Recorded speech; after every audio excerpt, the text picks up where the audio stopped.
Another 1-2. Collier attacks a similar part of the zone. Sprayed up the right field line. Fair ball, they say, and it'll roll down the right field line. Scoring easily is Raver. Head first dive into second base. Enneking, and she lost her helmet in the process.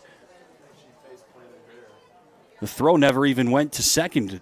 Enneking playing it safe, that head first dive, and now she's got her left hand awkwardly on the bag. I think she ended up face planting almost. I don't know if she hit the bag or just missed it. I think she just missed it. It was definitely an unconventional slide for Enneking, and she ends up bearing the brunt of it. It's an RBI double for Ottawa, but this is going to mute the celebration a little bit. She's got a towel now over her face as she's escorted back to the dugout by Braves coaches and trainers. So Jay Kant's going to need to make a sub right after the RBI double. Like we said, the throw never even went to second base. It ended up rolling back to Trinity Miller at first.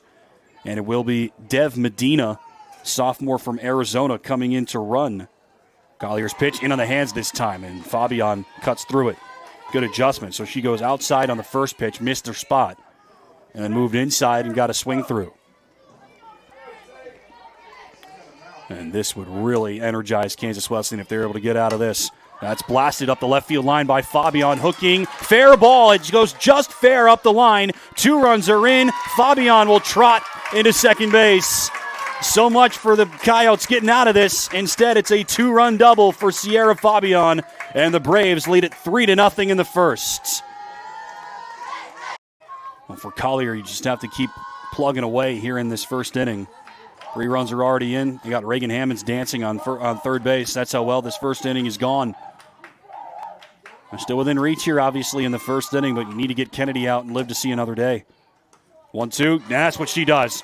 Got her reaching on a pitch well below the zone. Second strikeout by Collier, but first the Braves strike for 3. RBI double by Enneking, 2 RBI double by Fabian, and the Braves lead it 3-0 after the first inning. You're watching the KCAC Softball Championship on the KCAC Network.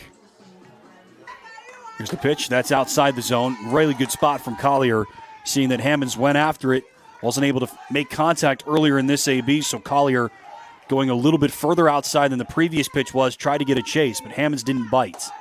Will she attack the same part? She will, and Hammonds once again lays off. So that's really good mental battle here between pitcher and hitter. And Hammonds showing some good discipline. And she's able to bring along with that major power stroke that she has. And now the count is full, and it's anybody's guess where it goes. And Collier wins it after all. Missed too far outside. Hammonds too diligent to swing, but that pitch on 3-2 was too close to take. Hammonds went for it and cut through. 4th strikeout of the day already for Collier. 1-1 pitch. That's blasted by T-Bird out towards shallow right, and it's off the glove of Enneking, and it bounces now into foul territory. Everybody's hustling. Here comes Lowe. She will score without a throw. Safe at second is T-Birds. Kansas Wesleyan is on the board. A ducking liner out towards the right field corner. Enneking dove, got a glove on it, but it was not enough. It ends up out of her glove. That's a difficult play to make. It will go down as an RBI double for T-Birds.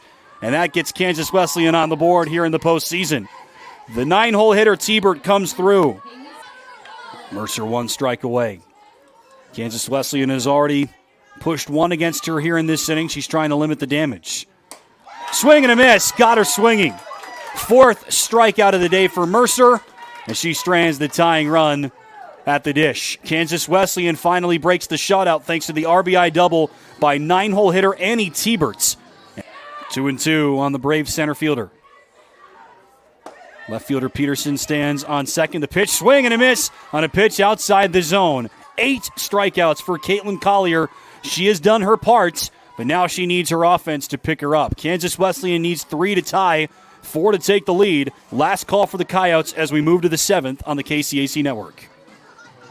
So we've seen the Braves go to the bench and use some players that did not see a lot of run in the regular season, and now we are seeing the Coyotes do the same thing. That pitch looked good. It was called a ball. We've seen Ottawa use both Dev Medina and Elizabeth Palmer, 2 players with single-digit appearances in the regular season.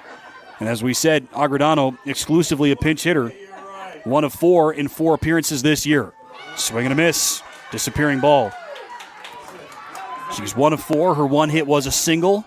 She also walked and struck out. The line this season in 4 total appearances for Kansas Wesleyan's number 8. Senior from Anaheim, California, and formerly of Fullerton College. Breaking ball swing and a miss, tied her up on a pitch that ended up in the left-handed batter's box.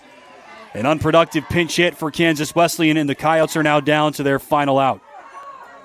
Top of the order waits on deck.